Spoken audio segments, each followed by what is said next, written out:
नमस्कार दोस्तों, स्वागत है आपका जीएसआईक्यू एजुकेशन के इस यूट्यूब चैनल पे।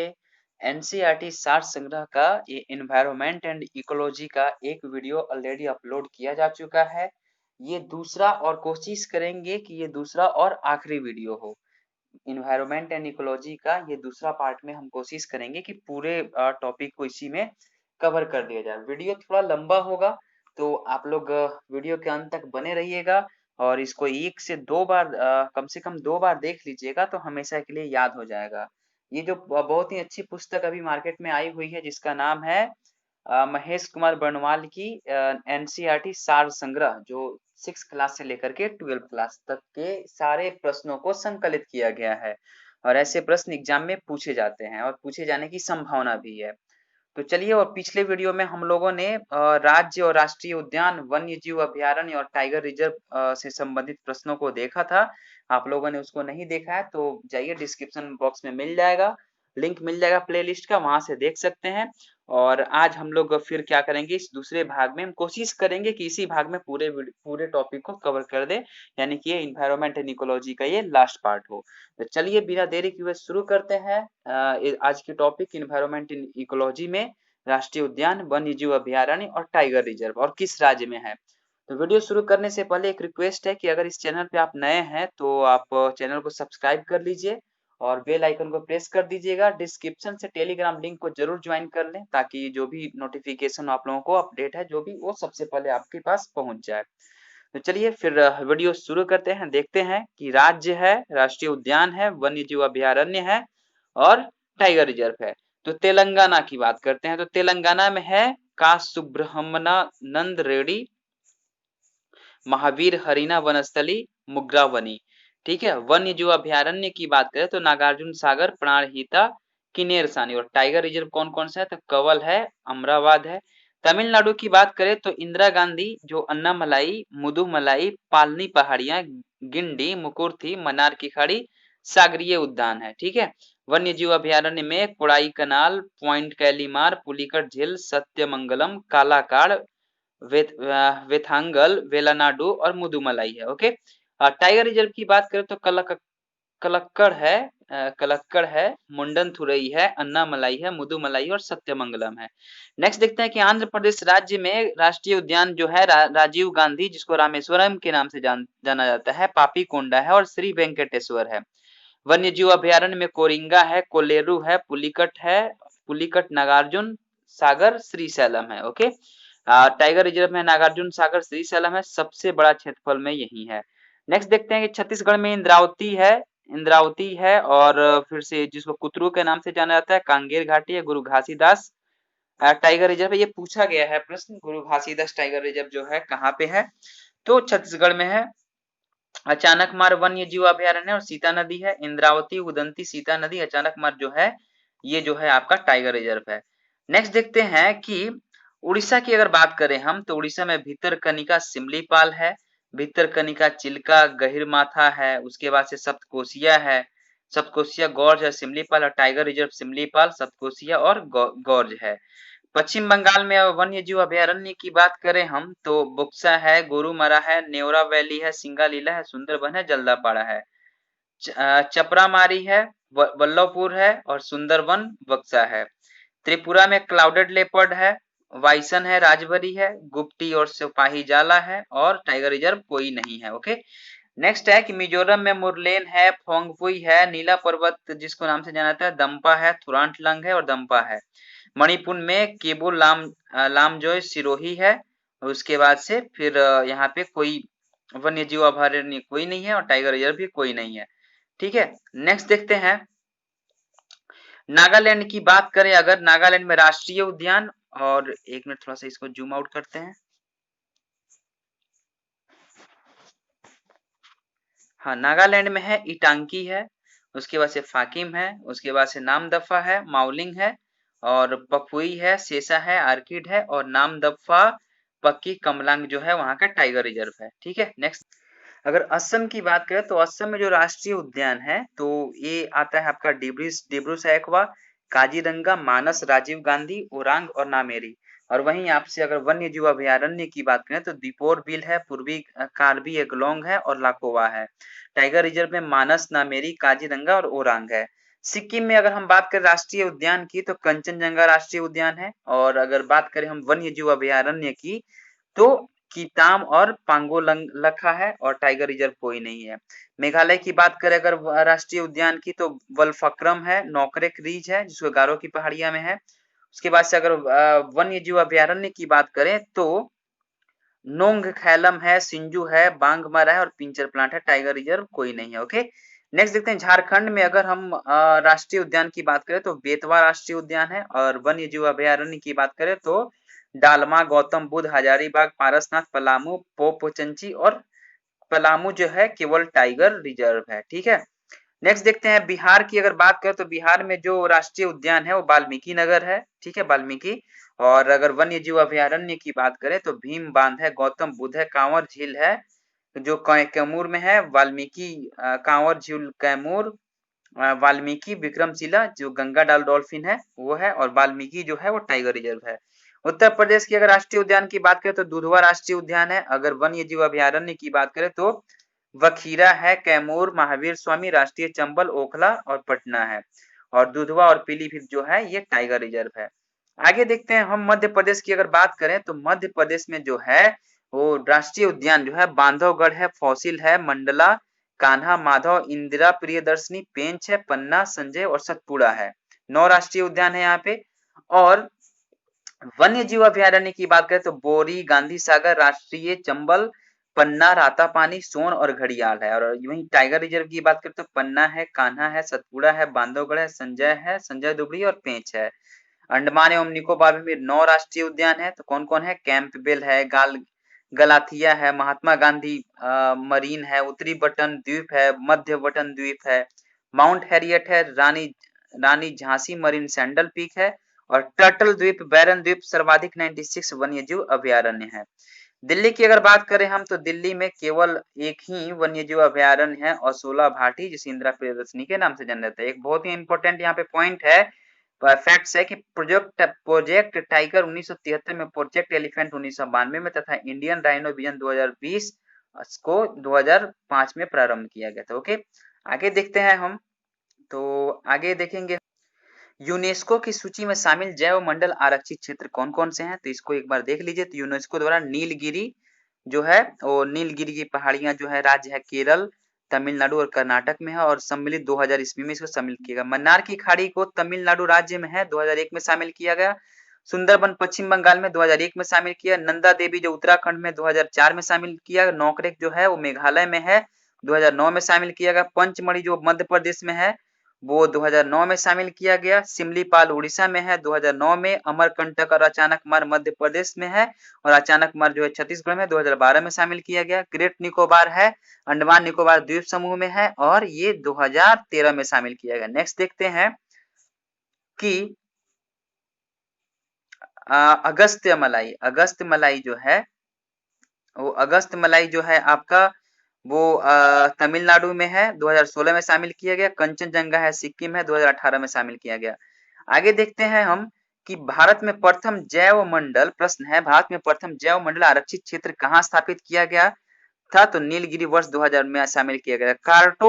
कार्टाजेना प्रोटोकॉल किससे संबंधित है, तो जैव सुरक्षा समझौता से संबंधित है। किस प्रकार की जैव विविधता का उपयोग प्रजनन कार्यों में किया जाता है, तो आनुवांशिक विविधता का। भारत को सर्वप्रथम किसने जैव भौगोलिक क्षेत्रों तथा जैव भौगोलिक प्रदेशों में विभाजित किया, तो रोजर और पनवार ने किया।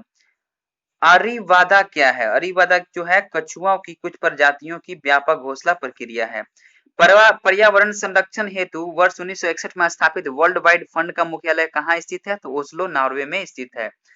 नेक्स्ट देखते हैं कि किस राज्य में सर्वाधिक संख्या में राष्ट्रीय पार्क स्थित है, तो मध्य प्रदेश में सर्वाधिक संख्या में राष्ट्रीय पार्क स्थित है। नेक्स्ट देख लेते हैं, यहाँ पे थोड़ा सा जूम कर लेते हैं ताकि स्पष्ट दिखाई दे आप लोगों को। नेक्स्ट देखते हैं कि जैव सुरक्षा का कार्टाजेना प्रोटोकॉल किस केंद्रीय मंत्रालय द्वारा क्रियान्वित किया जाता है, तो पर्यावरण वन मंत्रालय द्वारा क्रियान्वित किया जाता है। भारत का प्रथम national centre for marine biodiversity NCMB किस शहर में स्थित है? तो जामनगर गुजरात में स्थित है। उड़ने वाली छिपकली जिसे डेक्रो कहा जाता है, ड्रैको कहा जाता है, वह भारत में कहाँ पाई जाती है? तो पश्चिमी घाट के वनों में पाई जाती है। क्षेत्रफल की दृष्टि से भारत का सबसे बड़ा टाइगर रिजर्व कौन सा है? तो नागार्जुन सागर जो है टाइगर रिजर्व आंध्र प्रदेश में है, सबसे बड़ा क्षेत्रफल की दृष्टि से टाइगर रिजर्व है। फैक्ट है यहाँ पे कि जिम कॉर्बेट उत्तराखंड 1936 में स्थापित भारत का प्रथम राष्ट्रीय उद्यान व प्रोजेक्ट टाइगर के अंतर्गत अधिसूचित प्रथम टाइगर रिजर्व है। इसका पहले इसका नाम हेली राष्ट्रीय उद्यान था और यही जिम कॉर्बेट जो है सबसे पुराना भारत का ये मतलब राष्ट्रीय उद्यान है। नेक्स्ट देखते हैं कि विश्व का कौन सा द्वीप केवल पक्षियों के लिए आरक्षित है? तो कजिन द्वीप जो है, कजिन द्वीप जो सेशल्स में जो है वो पक्षियों के लिए आरक्षित है। भारत में पक्षियों का प्रथम वनारण्य कहाँ स्थापित किया गया था? तो वेदांगथंगल तमिलनाडु में स्थापित किया गया था। भारत का प्रसिद्ध नीलगिरी जीव मंडल आरक्षित क्षेत्र कितने राज्यों में विस्तृत है? तो 3 राज्यों में विस्तृत है, कर्नाटक, तमिलनाडु व केरल में विस्तृत है। ओके, नेक्स्ट देखते हैं कि कान्हा राष्ट्रीय उद्यान किस जंतु के संरक्षण के लिए प्रसिद्ध है? तो बारहसिंगा के लिए प्रसिद्ध है। भारत का प्रसिद्ध फूलों की घाटी वाला राष्ट्रीय उद्यान क्षेत्र किन पर्वतारोहियों ने खोजा था? तो फ्रैंक स्माइथ और होल्ड्सवर्थ ने खोजा था। किसे गंगा के टाइगर की उपमा दी जाती है? तो डॉल्फिन को उपमा दी जाती है। यहाँ पे पक्षी अभयारण्य को देख लेते हैं, कौन कौन से पक्षी अभयारण्य कहाँ पे हैं। तो घाना पक्षी विहार जो है भरतपुर राजस्थान में है। रंगनथिट्टू पक्षी विहार है मांड्या कर्नाटक में है। वेदांगथल पक्षी विहार जो है वो कांचीपुरम तमिलनाडु में है। नीलापटो पक्षी विहार जो है नेल्लोर आंध्र प्रदेश में है। सुल्तानपुर पक्षी विहार है गुरुग्राम हरियाणा में है। सलीम अली पक्षी विहार जो है चोराओ मांडवी नदी के पास गोवा में है। कौंडिन्य पक्षी विहार जो है चित्तूर आंध्र प्रदेश में है। चिल्का झील पक्षी विहार जो है पुरी के पास उड़ीसा में है। नेक्स्ट देखते हैं कि कुमारा कौम पक्षी विहार या वेम्बनाड पक्षी विहार जो है वो जो है कोट्टायम केरल में है। एक बहुत ही इंपॉर्टेंट फैक्ट यहाँ पे देख लेते हैं कि यूनेस्को ने वर्ष 1971 में अंतर सरकारी वैज्ञानिक कार्यक्रम के रूप में मानव एवं जैव मंडल कार्यक्रम प्रारंभ किया था। ओके, आगे नेक्स्ट पॉइंट देखते हैं हम, नेक्स्ट मतलब टॉपिक देखते हैं जलवायु परिवर्तन। तो जलवायु परिवर्तन से क्लाइमेट चेंजिंग से कौन कौन से आपका एग्जाम में प्रश्न आ सकते हैं उसको देखेंगे यहाँ पे हम। ठीक है, तो पहला प्रश्न इसका देखते हैं हम कि पहला प्रश्न है कि जलवायु परिवर्तन के प्रमुख कारण क्या है? तो ग्रीन हाउस गैसें, ओजोन परत का क्षरण तथा प्रदूषण है। नेक्स्ट देखते हैं कि ग्रीन हाउस गैस हो यानी कि GHG ग्रीन हाउस गैस की संकल्पना किसने प्रस्तुत की? तो जोसेफ फोरियर ने प्रस्तुत की। किसी गैस का वैश्विक तापन विभव यानी ग्लोबल वार्मिंग पोटेंशियल GWP किन बातों पर निर्भर करता है? तो उस गैस के अणुओं की दक्षता एवं उस गैस के वायुमंडलीय जीवन काल पे निर्भर करता है। आगे देखते हैं कि प्राकृतिक रूप से पाई जाने वाली ग्रीन हाउस गैसें कौन सी है जो सर्वाधिक green house gas green house प्रभाव उत्पन्न करती है? तो जल वाष्प यानी कि वाटर वेपर। एक फैक्ट देखेंगे यहाँ पे कि वर्ष 2015 में पेरिस समझौते में ग्रीन हाउस गैस के उत्सर्जन को सीमित करने का लक्ष्य रखा गया है। इसके अंतर्गत यह लक्ष्य है कि 21वीं शताब्दी के अंत तक औसत वैश्विक तापमान में वृद्धि उद्योग पूर्व स्तर से 2 डिग्री सेंटीग्रेड 2 डिग्री सेल्सियस या यदि संभव हो तो 1.5 डिग्री सेल्सियस से अधिक न होने पाए। ठीक है, तो अच्छी बात है ये हमारे पर्यावरण के लिए। नेक्स्ट देखते हैं कि क्योटो प्रोटोकॉल किस वर्ष से प्रभावी हुआ? 2005 से क्योटो प्रोटोकॉल प्रभावी हुआ है। वह सर्वाधिक भंगुर पारिस्थितिक तंत्र कौन सा है जो वैश्विक तापन द्वारा सबसे पहले प्रभावित होगा? तो आर्कटिक एवं ग्रीनलैंड हिम चादर। वायु में कार्बन डाइऑक्साइड की मात्रा बढ़ने पर वायुमंडल का तापमान क्यों बढ़ता है? तो क्योंकि कार्बन डाइऑक्साइड यानी कि CO2 की जो सौर विकिरण के अवरक्त अंशों को अवशोषित करती है। नेक्स्ट देखेंगे मीथेन गैस के उत्सर्जन के प्रमुख प्राकृतिक स्रोत कौन से हैं? तो ये प्राकृतिक स्रोत हैं आर्द्र भूमि, समुद्र, हाइड्रेटस हैं। ठीक है, ग्रीन हाउस गैस प्रोटोकॉल का विकास किसके द्वारा किया जाता है? तो वर्ल्ड रिसोर्स इंस्टीट्यूट WRI तथा world business council of sustainable development WBCSD के द्वारा। विश्व के तापमान पर आंकड़े प्राप्त करने के लिए वैश्विक वायुमंडल निगरानी स्टेशन कहाँ स्थापित किए गए हैं? तो अल्जीरिया, ब्राजील तथा केन्या में किए गए हैं। जलवायु परिवर्तन का क्रायोजेनिक संकेतक किससे प्राप्त किया जाता है? तो आई स्कोर से प्राप्त किया जाता है। आगे देखेंगे हम प्रश्न को। हिम तत्व यानी कि आइस कोर किसी ग्लेशियर या बर्फ की चादर आइस शीट को छेद कर प्राप्त किया गया एक बेलनाकार नमूना होता है। ठीक है, तो हिम तत्व जो होता है वो किसी ग्लेशियर या बर्फ की चादर को छेद कर प्राप्त किया गया एक बेलनाकार नमूना होता है।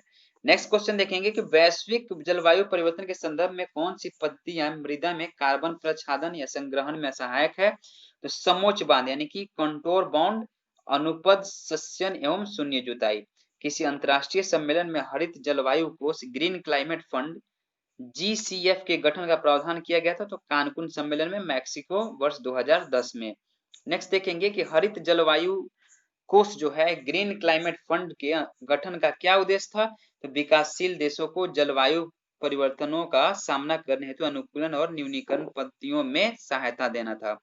एक बहुत ही अच्छा इंपॉर्टेंट यहाँ पे फैक्ट देखेंगे, यदि किसी महासागर का पादप प्लवक किसी कारण से पूर्णतया नष्ट हो जाए तो क्या होगा? तो कार्बन सिंक के रूप में महासागर पर एवं महासागर की खाद्य श्रृंखला पर इसका प्रतिकूल प्रभाव पड़ेगा। प्रथम विश्व जलवायु सम्मेलन कहाँ आयोजित किया गया था? तो जेनेवा स्विट्जरलैंड वर्ष 1979 में किया गया था। नेक्स्ट देखेंगे कौन सी घटनाएं वैश्विक तापन यानी ग्लोबल वार्मिंग के प्रभाव को दर्शाती है? तो हिमानी का पिघलना, सागरीय तल में उत्थान, मौसमी दशाओं में परिवर्तन, वैश्विक तापमान में वृद्धि आदि पर ये मतलब देखने को मिलती है। वैश्विक तापन के कारण एल्पाइन ग्लेशियर के पिघलने से किन दो देशों को अपनी अंतरराष्ट्रीय सीमाएं फिर से निर्धारित करनी होगी? तो इटली और स्विट्जरलैंड को फिर से करनी होगी। नेक्स्ट देखते हैं कि बहुत ही अच्छा ये फैक्ट्स है यहाँ पे कि ऊर्जा की बचत कर पृथ्वी को सुरक्षित रखने के उद्देश्य से प्रत्येक वर्ष मार्च के अंतिम शनिवार को पृथ्वी काल यानी कि अर्थ आवर जो मतलब अर्थ आवर मतलब मनाया जाता है। इसका समय घंटे 8 साढ़े 8 से 9 PM के लिए बत्तियां बुझा दी जाती है। वर्ष 2020 में 28 मार्च को पूरा विश्व में अर्थ आवर मनाया गया।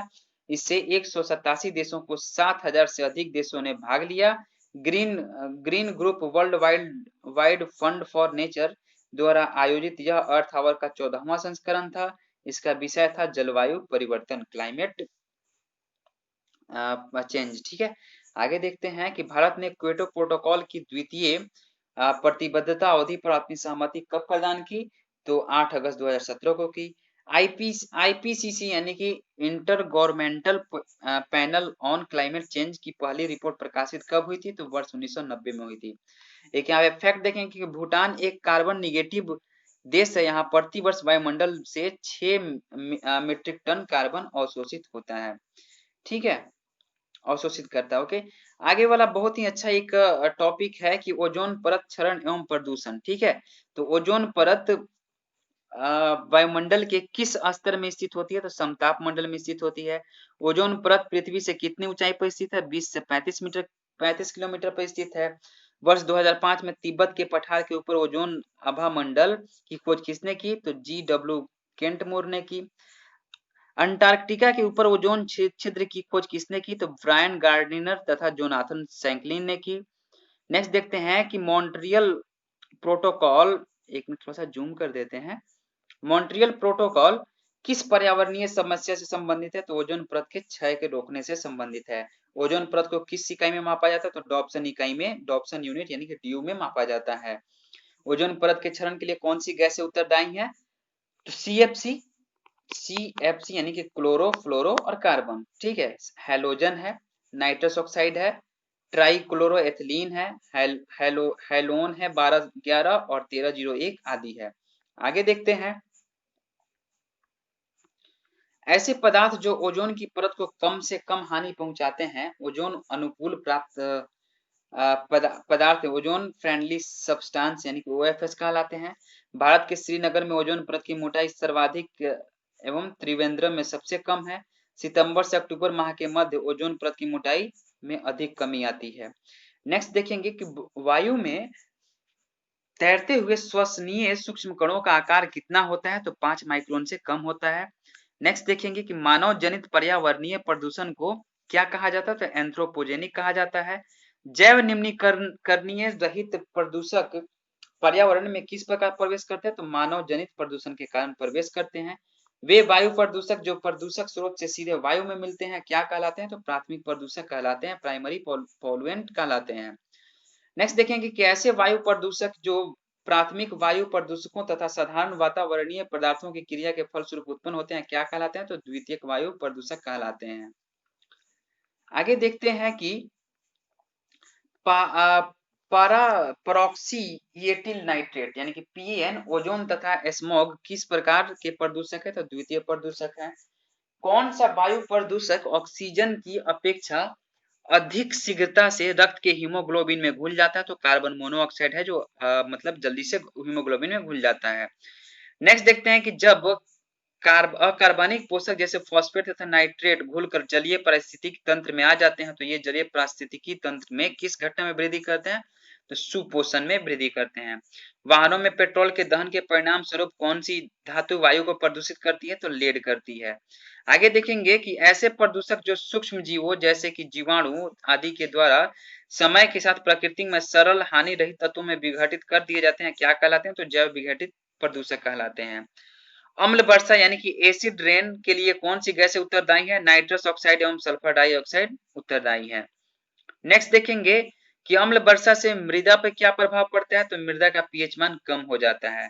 जी जाहिर सी बात है, पीएच मान जैसे जितना कम होगा उतना उसका अम्लीय मतलब अम्लीय जो होता है वो बढ़ेगा। ठीक है, तो एस्बेस्टम फाइबर, नेक्स्ट क्वेश्चन देखें, एस्बेस्टम फाइबर से युक्त वातावरण में अधिक समय तक रहने से कौन सा रोग हो जाता है? तो एस्बेस्टोसिस हो जाता है, एस्बेस्टोसिस हो जाता है। जैव उपचारण यानी कि बायो रिमेडिटेशन से तात्पर्य है जीवों के द्वारा पर्यावरण से विषाक्त पदार्थों का निष्कासन। एक फैक्ट देखेंगे कि रेफ्रिजरेटर में प्रशीतक के रूप में पाए जाने वाली गैसों का विपणन सामान्यतः मेफ्रॉन बॉन्ड नाम के अंतर्गत किया जाता है। यह सामान्यतः हैलोनिक हाइड्रोकार्बन होते हैं। इसके अतिरिक्त बड़े संयंत्रों में अमोनिया NH3 भी प्रशीतक के रूप में प्रयोग की जाती है। जैवोपचार यदि प्रदूषण प्रभावित क्षेत्र में किया जाता है तो इसे क्या कहा जाता है? तो स्वस्थानीय जैवोपचार मतलब इसको कहा जाता है। नेक्स्ट देखेंगे कि यदि प्रदूषित पदार्थ को किसी अन्य स्थान पर ले जाकर उसका जैव उपचार किया जाए तो इस प्रक्रिया को क्या कहते हैं? तो बाह्य स्थान जैवोपचार यानी कि ex-situ बायो रिमेडिटेशन कहते हैं।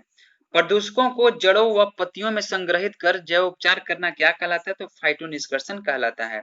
एक इंपॉर्टेंट यहाँ पे फैक्ट देखेंगे कि जो ओजोन परत की जो खोज है वो चार्ल्स फ्रेबी ने एवं हेनरी बुसौन ने की थी। आगे देखेंगे यहाँ पे कि थोड़ा सा जूम कर लेते हैं कि चेरनोबिल जो यूक्रेन में है स्थित परमाणु केंद्र में नाभिकीय दुर्घटना कब हुई थी? तो 26 अप्रैल 1986 को हुई थी। और बीपीएससी में ये क्वेश्चन पूछा जा सकता है, चेरनोबिल निम्न में से क्या है? तो ऑप्शन देता है भूकंप देता है, परमाणु से संबंधित देता है, ऐसे करके सुनामी से संबंधित करके देता है, फिर से नदी से संबंधित करके दे देगा और बोलेगा इनमें से एक से अधिक या इनमें से कोई नहीं। तो आप लोग लगाइएगा क्या? परमाणु केंद्र दिया होगा परमाणु से संबंधित, तो उसी को लगाइएगा। ठीक है, प्रदूषक एक तरफ देखेंगे हम, एक तरफ दुष्प्रभाव।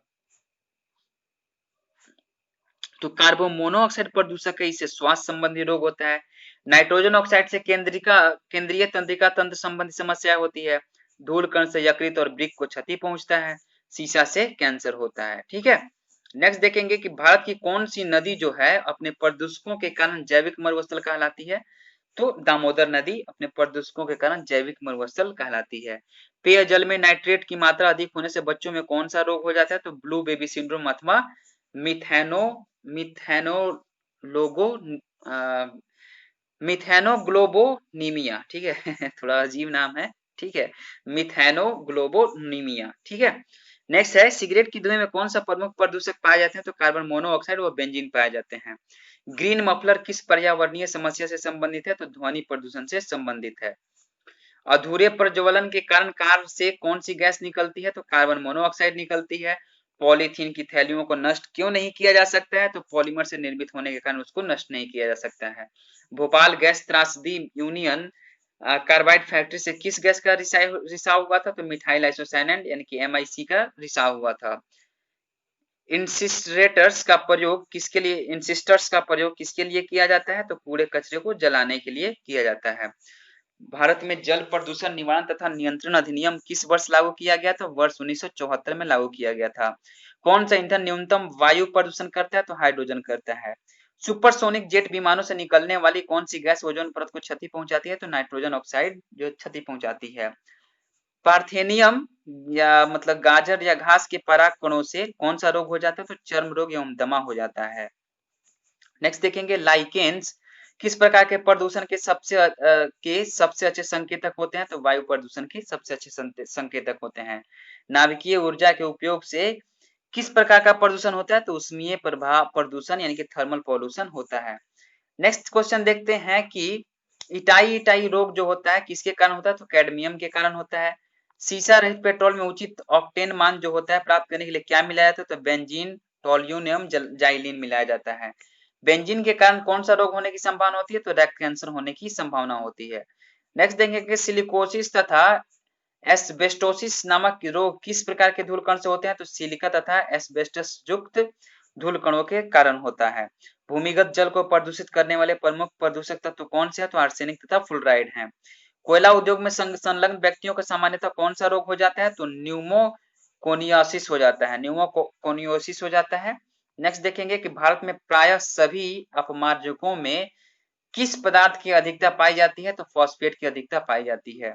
किस उद्योग में संलग्न लोगों में विसिनोसिस रोग से ग्रस्त हो जाने का जोखिम रहता है? तो कपड़ा उद्योग में।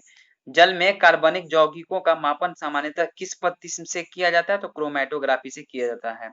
ब्लैक फुट नामक रोग किस कारण होता है? तो पेयजल में आर्सेनिक की अधिकता के कारण ब्लैक फुट जो होता है वो हो जाता है। किस पादप को जलीय विषाक्त पदार्थों के अवशोषक के रूप में जाना जाता है? तो जलकुंभी को जाना जाता है। नेक्स्ट देखेंगे ग्लोबल वार्मिंग के फलस्वरूप जलवायु में होने वाले परिवर्तन का मापन कैसे किया जाता है? तो रेडियो सक्रिय फोर्सिंग के द्वारा किया जाता है। जीरोडर्मा पिगमेंटोमस नामक रोग किस प्रकार के विकिरण के प्रति संवेदनशील व्यक्तियों को होता है? तो पाराबैंगनी के कारण होता है। ओके, वायु प्रदूषक और प्रभावित अंग एस्बेस्टस धूल से फेफड़े खराब हो जाते हैं, सीसा से मस्तिष्क, पारा से उदर और कार्बन मोनोऑक्साइड से रक्त वाहिकाएं। आगे एक इंपॉर्टेंट पॉइंट देखेंगे यहाँ पे कि इंडोर वायु प्रदूषण की सर्वाधिक महत्वपूर्ण प्रदूषण रेडॉन गैस है, इससे फेफड़े का कैंसर एवं ब्लड कैंसर होता है। फिर यहाँ पे देखेंगे पर्यावरणीय संस्थाएं एवं संगठन के बारे में यहाँ पे देखेंगे हम कि सबसे पहला जो संगठन देखेंगे हम तो संयुक्त राष्ट्र पर्यावरण कार्यक्रम यूएनईपी, ठीक है, स्थापना वर्ष 1972, सदस्य 193 है इसमें, मुख्यालय इसका नैरोबी जो है केन्या में है और उद्देश्य जो है वैश्विक, क्षेत्रीय एवं राष्ट्रीय पर्यावरण परिस्थितियों एवं प्रवृत्तियों का आकलन करना एवं राष्ट्रीय पर्यावरणीय उपकरण को विकसित करना है। IUCN जो है international union for conservation of nature जो है स्थापना अक्टूबर 1948 में हुई थी, मुख्यालय ग्लांड यानी कि स्विट्जरलैंड में है और सदस्य जो है वो 1300 है। यह प्राकृतिक संरक्षण तथा प्राकृतिक संसाधनों के सतत उपयोग के क्षेत्र में कार्य करता है। वन्य पादप एवं जंतुओं की संकटपूर्ण प्रजातियों के व्यापार पर अंतरराष्ट्रीय अधिसमय यानी कि साइट्स या वाशिंगटन कन्वेंशन की स्थापना जो है 1973 में हुई थी, मुख्यालय जेनेवा स्विट्जरलैंड में, सदस्य 183 देश हैं। इसका उद्देश्य यह सुनिश्चित करना है कि वन्य जीवों एवं पादपों का अंतरराष्ट्रीय व्यापार उसकी उत्तरजीविता यानी कि सर्वाइवल के लिए संकट उत्पन्न न करें। ओके, आगे देखते हैं कि वन्य जीवों की प्रवासीय प्रजातियों के संरक्षण पर अभी समय जो है वो मतलब अभी समय स्थापना वर्ग 1979 में हुई थी, 1979 में हुई थी, सदस्य 313 है, मुख्यालय बॉन यानी कि जर्मनी में है। यह इसका उद्देश्य जो है यह अभी समय प्रवासी पशु पक्षियों के संरक्षण के लिए वैश्विक मंच यानी ग्लोबल फोरम क्या करता है, प्रदान करता है। नेक्स्ट देखते हैं कि विश्व वन्य जीव कोष world wide fund for nature WWF इसकी स्थापना 1961 में हो गई थी और इसका मुख्यालय ग्लांड स्विट्जरलैंड है और सदस्य जो है वो 100 है। यह पर्यावरण संरक्षण यानी कि इन्वायरमेंट कंजर्वेशन, शोध, रिसर्च एवं पुनर्स्थापना के लिए कार्य करता है। वर्ल्ड लाइफ इंटरनेशनल स्थापना 1922, सदस्य 121 है, मुख्यालय जो इसका कैम्ब्रिज यूके में है और इसका उद्देश्य यह पक्षियों एवं उनके आवासों यानी हैबिटेट्स का संरक्षण करके वैश्विक जैव विविधता यानी कि ग्लोबल बायोडाइवर्सिटी का संरक्षण करता है। वर्ल्ड इंस्टीट्यूट की अगर बात करें तो स्थापना वर्ष 1974 में हुई थी, मुख्यालय वाशिंगटन DC, इसका उद्देश्य पौष्टिक भोजन एवं नवीकरणीय ऊर्जा तक सार्वभौमिक पहुंच सुनिश्चित करना है।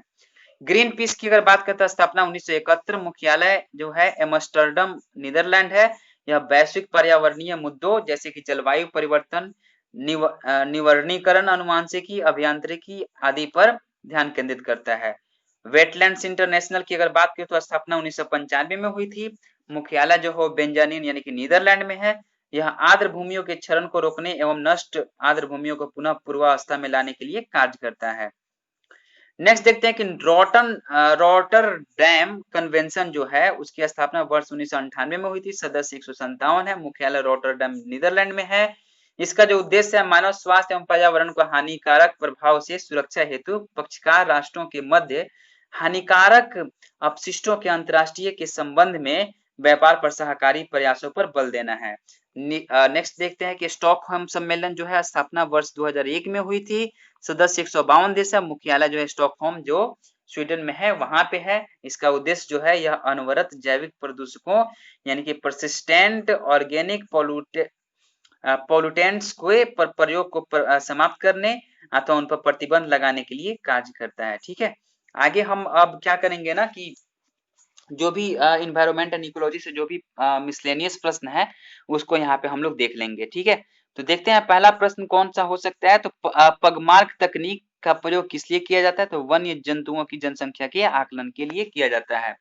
याद रखिएगा पगमार्क। ओके, एजेंडा 21 का संबंध किससे है? तो सतत विकास से है। रियो डी जेनेरियो में पृथ्वी के सम्मेलन 1992 में प्रस्तुत किया गया।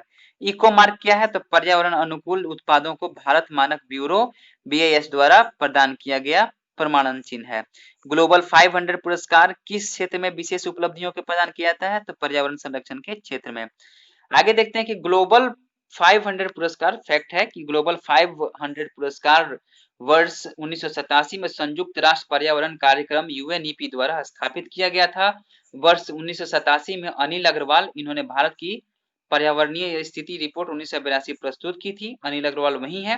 तथा वर्ष 2003 में डॉक्टर बिंदेश्वर पाठक सुलभ इंटरनेशनल के संस्थापक को यह पुरस्कार प्रदान किया गया था। यही सुलभ इंटरनेशनल, वही जो हम लोग हर एक स्टेशन पे या हर एक सार्वजनिक जगह पर हम लोग सुलभ शौचालय जो देखते हैं वो इन्हीं के द्वारा डॉक्टर बिंदेश्वर पाठक के द्वारा ही ये किया गया था। डॉक्टर बिंदेश्वर पाठक कहाँ से हैं? तो आप लोगों को ये जान के खुशी होगी कि ये जो है वो बिहार से हैं। ओके, किस देश में प्रत्येक माह के अंतिम शनिवार को राष्ट्रीय स्वच्छता दिवस मनाया जाता है? तो फ्रांस में मनाया जाता है। किस पर्यावरण कार्यकर्ता को वृक्ष मानव कहा जाता है? तो चंडी प्रसाद भट्ट यानी चिपको आंदोलन से संबंध है, इनको वृक्ष मानव कहा जाता है। चंडी प्रसाद भट्ट। ओके, यानी कि ट्री मैन बोल सकते हैं आप। नेक्स्ट देखते हैं कि राजीव गांधी पर्यावरण पुरस्कार किस लिए प्रदान किया जाता है? तो स्वच्छ प्रौद्योगिकी विकास के क्षेत्र के योगदान के लिए। राष्ट्रीय पर्यावरण इंजीनियरिंग शोध संस्थान जो है NEERI कहाँ स्थित है? तो नागपुर में स्थित है। पेरियार गेम अभ्यारण्य केरल किस लिए प्रसिद्ध है? तो बाघों के लिए प्रसिद्ध है। Indian institute of ecology and environment कहाँ अवस्थित है? तो नई दिल्ली में अवस्थित है। नेक्स्ट देखते हैं कि भारत सरकार द्वारा किस वर्ष केंद्रीय गंगा प्राधिकरण का गठन किया गया? तो वर्ष 1982 में किया गया था। नेक्स्ट देखते हैं कि भारत की जलवायु परिवर्तन पर प्रथम राष्ट्रीय कार्य योजना कब प्रकाशित की गई? तो वर्ष 2008 में की गई। भारतीय वन जीव संस्थान कहाँ है? तो देहरादून उत्तराखंड में स्थित है। आगे देखते हैं हम कि हरित अर्थव्यवस्था में हरित GDP की संकल्पना प्रस्तुत करने वाला प्रथम देश कौन है? तो चीन है। पारिस्थितिकी अस्थायी मित्र व्ययिता है, यह किस आंदोलन का नारा था? तो चिपको आंदोलन का। राष्ट्रीय कृषि वानिकी अनुसंधान केंद्र कहाँ है? तो झांसी उत्तर प्रदेश में है। अमृता देवी स्मृति पुरस्कार किस लिए दिया जाता है? तो वन एवं वन्य जीव की सुरक्षा हेतु किए गए कार्यों के लिए यह पुरस्कार दिया जाता है। कौन सा जंतु विश्व वन्य जीव कोष यानी कि वर्ल्ड वाइल्ड लाइफ फंड का शुभंकर क्या है? तो पांडा है। पृथ्वी विज्ञान मंत्रालय the ministry of earth sciences MOES जिसको बोला जाता है कि गठन से पूर्व इस मंत्रालय का क्या नाम था? तो महासागर विकास मंत्रालय था। यमुना एक्शन प्लान औपचारिक रूप से कब प्रारंभ किया गया था? तो वर्ष 1993 में प्रारंभ किया गया था। सासाकावा पुरस्कार किस क्षेत्र में प्रदान किया था? तो पर्यावरण संरक्षण एवं प्रबंधन के क्षेत्र में इसको प्रदान किया जाता है। यहाँ पे देखेंगे आंदोलन है और संबंधित व्यक्ति जैसे चिपको आंदोलन से संबंधित व्यक्ति हैं सुंदरलाल बहुगुणा है, गौरा देवी और चंडी प्रसाद भट्ट जो ट्री मैन के नाम से इनको जाना जाता है, ट्री मैन। ओके, नर्मदा बचाओ आंदोलन जो है मेधा पाटकर बाबा आमटे हैं। मैती आंदोलन जो है कल्याण सिंह रावत है। बिश्नोई आंदोलन जो है संत जाम्भो जी हैं और अमृता देवी बिश्नोई है। प्रथम पृथ्वी शिखर सम्मेलन कहाँ आयोजित किया गया था? तो रियो डी जेनेरियो ब्राजील 1992 में किया गया था। नेक्स्ट देखेंगे कि अंतरराष्ट्रीय सौर संगठन का प्रथम शिखर सम्मेलन किस शहर में आयोजित किया गया? तो नई दिल्ली वर्ष 2018 में किया गया था। एक इंपॉर्टेंट फैक्ट देखेंगे यहाँ पे कि कृषि वैज्ञानिक MS स्वामीनाथन ने UNEP द्वारा फादर ऑफ इकोनॉमिक इकोलॉजी की उपाधि दी गई है। ओके, आगे देखते हैं हम अंतर्राष्ट्रीय पर्यावरण सम्मेलन एवं संधियां। ठीक है, तो इससे महत्वपूर्ण जो भी देख लेते हैं क्या है, एक बार ओवरव्यू लेते हैं। तो सम्मेलन जो है वो कब हुआ था और फिर वर्ष जो है, वर्ष और निर्णय। सम्मेलन का नाम एक तरफ है, एक तरफ वर्ष का नाम है, एक तरफ निर्णय का नाम है, कौन कौन से निर्णय लिए गए थे। जैसे कि अगर अंतर्राष्ट्रीय मानव पर्यावरण सम्मेलन स्टॉकहोम सम्मेलन पर्यावरण का मैग्ना कार्टा जिसको कहा जाता है, वो वर्ष 1972 में हुआ था। निर्णय जो है संयुक्त राष्ट्र पर्यावरण कार्यक्रम यूएनईपी की स्थापना करना, 5 जून को पर्यावरण दिवस को मनाने का निर्णय करना, मानव विकास और पर्यावरण के मध्य संघर्ष को कम करने की दिशा में किया गया प्रथम प्रयास था। हेलसिंकी सम्मेलन की बात करें तो 1974 में इसका वर्ष गठन किया गया, मतलब ये हुआ, सम्मेलन हुआ था। सामुद्रिक पर्यावरण की सुरक्षा करने इसका निर्णय लिया गया था। लंदन सम्मेलन 1975 में हुआ था, समुद्र में कचरे के निस्तारण का प्रतिषेध। यूरोपीय वन्य जीव व प्राकृतिक निवास क्षेत्र संरक्षण सम्मेलन 1979 में हुआ था, प्रजाति संरक्षण इसका निर्णय लिया गया। वियना सम्मेलन 1985 में ओजोन स्तर, ओजोन परत का संरक्षण, ये फेमस है, इसको याद रखिएगा। मॉन्ट्रियल सम्मेलन ये भी पूछा जाता है, 1987 में किया गया। ओजोन परत के संरक्षण के लिए पहला अंतरराष्ट्रीय समझौता मॉन्ट्रियल प्रोटोकॉल 16 सितंबर 1987 को पारित हुआ था। 16 दिसंबर को ओजोन दिवस मनाने का 16 दिसंबर को ओजोन दिवस मनाने का निर्णय लिया गया। रियो सम्मेलन जिसको पृथ्वी सम्मेलन के नाम से जाना जाता है, वर्ष 1992 में हुआ था। पर्यावरण विकास के लिए अंतरराष्ट्रीय सहयोग एजेंडा 21 को स्वीकृत किया गया। जलवायु परिवर्तन पर संयुक्त राष्ट्र फ्रेमवर्क कन्वेंशन की स्थापना की गई। नेक्स्ट देखते हैं कि नैरोबी जो घोषणा पत्र है, 8 नंबर में देखते हैं। नैरोबी घोषणा पत्र जो सम्मेलन हुआ था वो 1997 में हुआ था। अंतरराष्ट्रीय संधियों का प्रभाव का क्रियान्वयन किया गया। 9 में है क्वेटो सम्मेलन, क्वेटो प्रोटोकॉल पृथ्वी +5 सम्मेलन जो 1997 में हुआ। ग्रीन हाउस गैसों की पहचान तथा भूमंडलीय तापन की कम को करना है था और वर्ष 1990 के स्तर में 5% की कटौती का निर्णय किया गया था। माल्मो घोषणा पत्र की बात करें तो 2000 में हुआ था। पर्यावरण संरक्षण में निजी क्षेत्र की भूमिका था इसका निर्णय। और 11 नंबर में देखेंगे तो फोटेरा सम्मेलन डबलिन में हुआ था, वर्ष 2000 में हुआ था। निर्णय जो था वो पर्यावरण से संबंधित सूचना का विस्तार करना था। जोहान्सबर्ग रियो +10 सम्मेलन जो है, पृथ्वी +10 सम्मेलन 2002 में हुआ था। सतत विकास पर विशेष बल दिया गया। और वहीं सतत विकास जो क्या है, सस्टेनेबल डेवलपमेंट गोल SDG, वो कितने हैं तो टोटल 16 है। 16 नहीं 17 है, 17 है, ठीक है। और विश्व एकजुटता कोष की स्थापना पर सहमति। मॉन्ट्रियल सम्मेलन यानी कि UNFFCC 2005 में हुआ था। विकसित देशों द्वारा वर्ष 2012 तक ग्रीन हाउस गैसों के उत्सर्जन को कम कर वर्ष 1990 का स्तर तक लाना इसका निर्णय था। नूसा दुआ सम्मेलन बाली रोड मैप जो 2007 में हुआ था, ग्रीन हाउस गैसों के उत्सर्जन की दर को वर्ष 2050 तक वर्ष 2000 तक के स्तर पर लाने का प्रस्ताव रखा गया था। कोपेनहेगन सम्मेलन पोस्ट क्योटो प्रोटोकॉल 2009 में हुआ था। विकसित और औद्योगिक राष्ट्रों द्वारा वर्ष 2020 तक ग्रीन हाउस गैसों को उत्सर्जन में भारी कटौती का प्रावधान, कम कार्बन अर्थव्यवस्था यानी कि लो कार्बन इकोनॉमी की परिकल्पना। कानकुन का सम्मेलन जो हुआ था वर्ष 2010 में हुआ था। हरित जलवायु कोष यानी कि ग्रीन क्लाइमेट फंड स्थापित करने का निर्णय लिया गया था। डरबन सम्मेलन COP70 जिसको नाम से जाना जाता है वो 2011 में हुआ था। डरबन प्लेटफॉर्म के अंतर्गत ग्रीन क्लाइमेट फंड की संकल्पना की गई थी। आगे देखते हैं हम, अगर बात करें तो दोहा सम्मेलन की, COP18 की, तो 2012 में हुआ था। क्लीन डेवलपमेंट मैकेनिज्म यानी कि CDM के अंतर्गत प्रदूषण को कम करने का प्रयास किया गया था। रियो +20 सम्मेलन यानी कि पृथ्वी 20 सम्मेलन 2012 में हुआ था। पृथ्वी के सम्मेलन में 2 दशक पूरे होने के उपलक्ष्य में संयुक्त राष्ट्र सतत विकास सम्मेलन जिसमें द फ्यूचर वी वांट मसौदा प्रस्तुत किया गया। हरित व्यवस्था पर बल दिया गया। वार्सो सम्मेलन COP19 की अगर बात करें तो 2013 में हुआ था। ग्रीन क्लाइमेट फंड बनाने पर सहमति दर्ज हुआ था। लीमा सम्मेलन COP20 2014 में हुआ था। वर्ष 2070 तक ग्रीन हाउस गैसों के उत्सर्जन को समाप्त करने के लिए विश्व के देशों को प्रतिबद्धता की स्वीकृति भी इसमें मतलब निर्णय लिया गया। पेरिस सम्मेलन COP21 जो हुआ था वो 2015 में हुआ था। कार्बन उत्सर्जन लक्ष्यों हेतु कानूनी रूप से बाध्यकारी संधि किया गया था।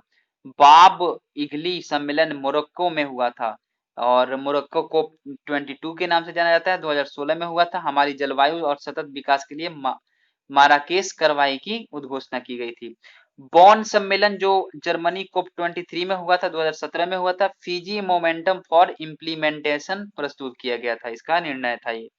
कोटो वाइस सम्मेलन पोलैंड कोप 24 2018 में हुआ था, पेरिस समझौते के क्रियान्वयन पे विस्तृत नियमावली बनी थी। मैड्रिड सम्मेलन स्पेन में हुआ था, स्पेन की राजधानी आप लोगों को पता है कि मैड्रिड है, ओके। कॉप 25 के नाम से जाना जाता है, 2019 में हुआ था। जलवायु परिवर्तन से जूझ रहे देशों की मदद के लिए घोषणा का समर्थन किया गया था। ठीक है, तो इसी तरह से हमारा ये जो इन्वायरमेंट एंड इकोलॉजी का ये लेक्चर समाप्त हुआ। ठीक है, लगभग ये वीडियो तो 40 मिनट से मतलब हो गया। तो आप लोगों से आशा है कि अगर आप लोग अभी तक इस वीडियो को मतलब अभी देख रहे हैं, तो आप क्या कीजिए कि अब 2 सेकंड लगेगा आपको, आप लाइक कर दीजिएगा, और कुछ ही मिनट कम ही लगते हैं, 30 से 35 सेकंड लगेंगे। एक अच्छा सा कमेंट आप लोग कर दीजिएगा, आप बता मतलब हमको सुझाव दीजिएगा कि आगे क्या करना चाहिए, और ये आप लोगों का एपिसोड कैसा लगा आप लोग जरूर बताइएगा। और अभी चैनल पे अगर आप में से कोई अगर नए लोग इस चैनल पे आए हैं, तो चैनल को सब्सक्राइब कर लीजिएगा। यहाँ पे सारे सब्जेक्ट्स का जो लेक्चर ऑलरेडी कवर कराया जा चुका है लगभग लगभग, और बिहार स्पेशल जो भी है इम्तियाज अहमद की भी, उसको भी मैंने मतलब प्राचीन मध्यकालीन और आधुनिक बिहार का इतिहास को मैंने करवा दिया है, और आगे भी बहुत जल्दी जल्दी लेक्चर लेकर के आऊंगा क्योंकि एग्जाम नजदीक है। ठीक है, तो आप लोग इस चैनल को सब्सक्राइब कर लीजिए, दोस्तों को शेयर कर दीजिए, और शेयर करने से, क्योंकि ज्ञान बांटने से कभी कम नहीं होता है, बढ़ता है। तो आप लोग उसको बांटते चलिए। और बहुत बहुत आप लोगों का बहुत बहुत तहे दिल से शुक्रिया जो आप लोग इस चैनल को इतना सारा प्यार दे रहे हैं, और ऐसे ही आप लोग अपना प्यार बनाए रखिएगा। फिर मिलते हैं नेक्स्ट एपिसोड में, तब तक के लिए आप सबको बहुत बहुत धन्यवाद।